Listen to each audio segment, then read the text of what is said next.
Beberapa hari lalu, Perdana Menteri Israel Benjamin Netanyahu berkunjung ke salah satu distrik di Tel Aviv untuk melihat kerusakan yang ditimbulkan oleh musuh terbesarnya, yakni Iran.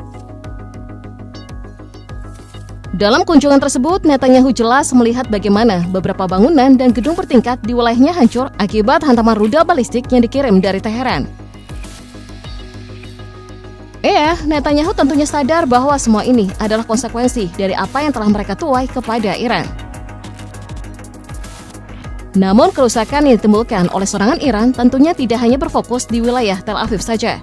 Tapi di beberapa kota di Israel pun terkena imbas dari serangkaian serangan rudal dari Iran beberapa hari belakangan. Seperti pada video ini, di mana gedung-gedung di wilayah Israel mengalami kerusakan yang cukup serius akibat bombardir dari rudal Iran.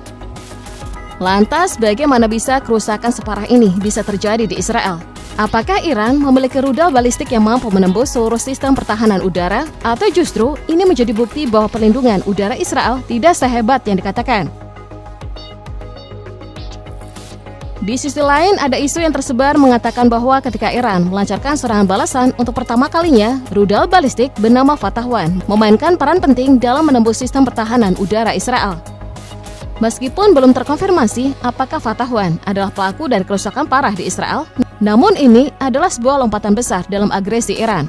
Dan lebih mengejutkannya lagi, untuk pertama kalinya dalam sejarah konflik Israel-Iran, Teheran mengibarkan bendera berwarna merah yang dikibarkan di atas kubah Masjid Jamkaran. Lalu apa arti dari pengibaran bendera merah ini? Pengibaran bendera merah tersebut bukan hanya sekedar tradisi, tapi juga sebuah simbol kuat penuh makna historis dan spiritual dalam kepercayaan Iran.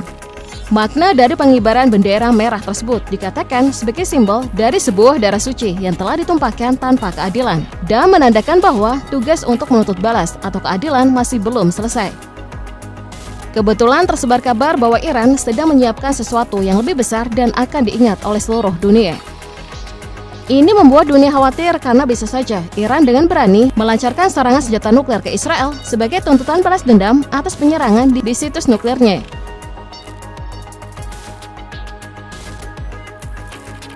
Jika memang benar Iran akan mengirimkan senjata nuklir ke Israel, maka opsi yang mungkin akan dilakukan Teheran adalah menyematkan hulu ledak nuklir ke dalam rudal Fatah 1, lalu menembakkannya untuk menargetkan Tel Aviv. Mengingat rudal balistik ini telah menunjukkan kemampuannya baru-baru ini, membuat Fatah 1 tentunya masuk dalam deretan rudal balistik potensial yang akan mendapatkan hulu ledak nuklir dalam upaya balas dendam Iran di Israel. Apalagi rudal tersebut dilaporkan memiliki kemampuan membawa hulu ledak nuklir jika Iran mau. Jadi pertanyaannya, mengapa rudal balistik ini sangat berpotensi untuk dipilih dalam balas dendam yang melibatkan senjata nuklir Iran?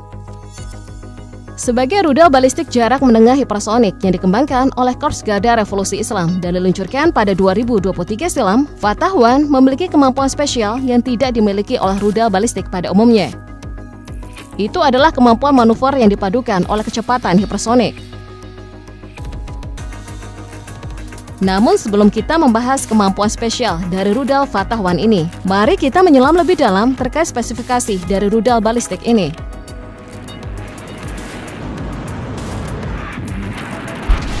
Sebagai rudal balistik yang diklaim tergolong dalam senjata hipersonik, Fatah memiliki kecepatan 13 kali kecepatan suara atau sekitar 16.000 km per jam pada fase pertengahan.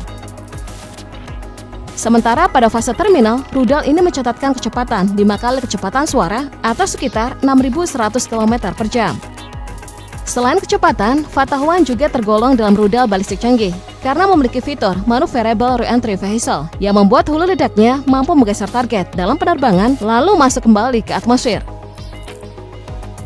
Radius tembakannya pun cukup jauh, mencapai 1.400 km, membuatnya cukup mampu untuk menargetkan wilayah Israel meskipun diluncurkan dari wilayah Iran. Dan yang terpenting, rudal balistik ini mampu membawa jumlah hulu ledak seberat 770 hingga 990 pon ketika diluncurkan.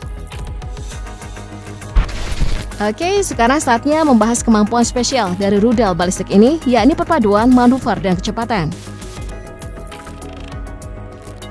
Seperti yang kita ketahui bahwa sebagian besar rudal balistik memiliki kemampuan untuk mencapai kecepatan lebih tinggi dari 5 kali kecepatan suara, tetapi tidak dianggap hipersonik karena mengikuti lintasan balistik dan memiliki gerakan seperti peluru. Secara umum mudah bagi sistem pertahanan udara untuk mendeteksi lintasan balistik pada kecepatan berapapun. Namun berbeda dengan rudal balistik buatan Iran satu ini. Fatah 1 memiliki kemampuan manuver pada jarak 100 km sebelum mengenai sasaran.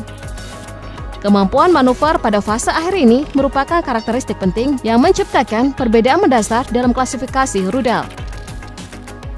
Sehingga dengan kemampuan untuk mempertahankan kecepatan 5 kali kecepatan suara yang dipadukan kemampuan manuver, membuat sistem pertahanan udara apapun tidak akan mampu mencegatnya. Hal ini membuat para pengamat menyebut mahakarya rudal Fatah 1 dianggap sebagai lompatan yang sangat besar dalam persenjataan rudal Iran.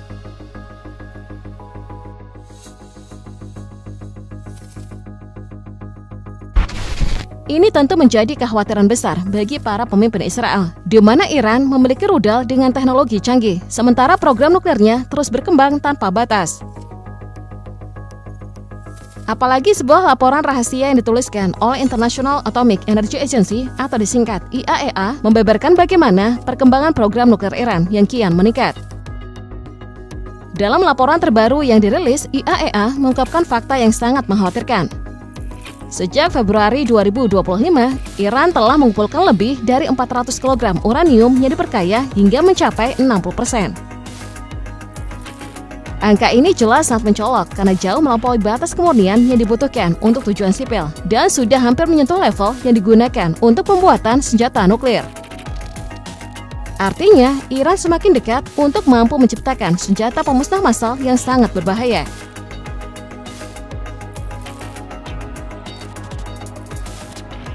Walaupun Iran terus bersikeras bahwa program nuklir mereka semata-mata untuk keperluan damai, namun siapa yang bisa memberi jaminan bahwa mereka tidak memiliki agenda lain?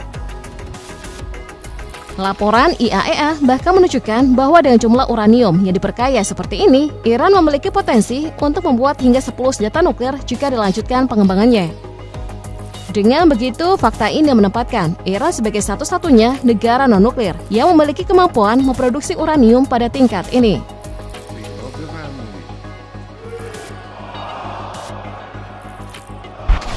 Yang lebih mencemaskan, IAEA juga mengungkapkan bahwa dalam 3 bulan terakhir, Iran telah meningkatkan produksi uranium yang diperkaya hingga 50%.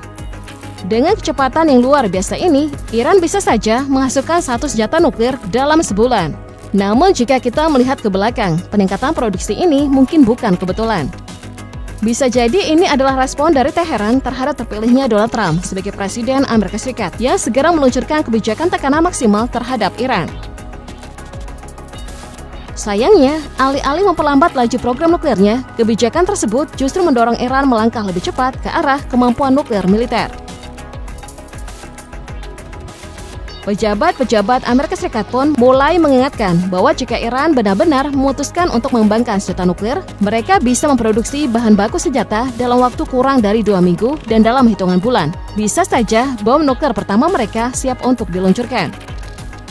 Penilaian terbaru dari IAEA yang lebih mendalam dan menyeluruh ini juga menyingkap sejarah gelap program nuklir Iran, termasuk aktivitas-aktivitas rahasia yang terus berlangsung hingga awal 2000-an.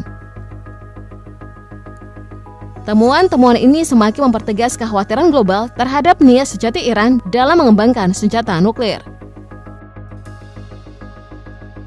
Lantas, apakah sampai hari ini Iran masih berpotensi memiliki senjata nuklir untuk diluncurkan ke Israel?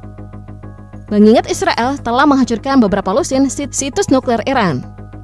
Meskipun Israel telah menghancurkan seluruh situs nuklir Iran, namun tidak ada yang tahu pasti apakah Teheran memiliki senjata nuklir atau tidak.